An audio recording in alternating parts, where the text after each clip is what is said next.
there, I'm Walt Disney, and I've heard that some of you are curious as to my life and my accomplishments.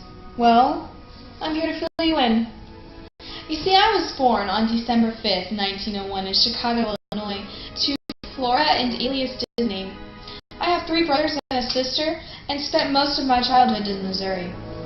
There, I developed a passion for drawing, painting, things of that nature.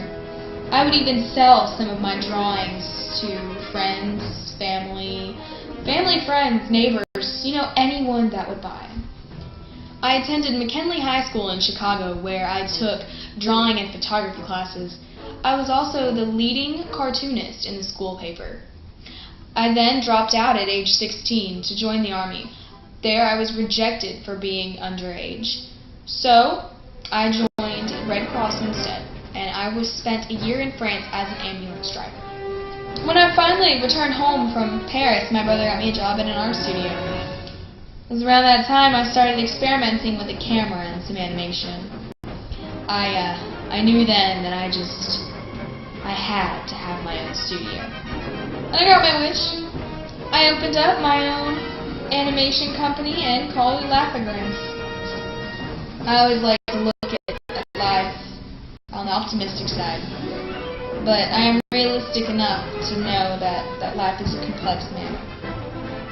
Example: I went into debt and filed bankruptcy. Anyway, a few years after that, my brother Roy and I pulled our money together and moved out to California, where we started Disney Brothers Studio. A few years after I married my wife in 1925, I realized that the rights to my first character had been stolen. So I started from scratch, made a new character. You know him as Mickey Mouse. Roy and I opened Disneyland theme park in 1955 as a place where children and their families could come and explore and take rides and meet Disney characters. Currently, a few years after the opening, I am working on designing and planning a new theme park in Florida.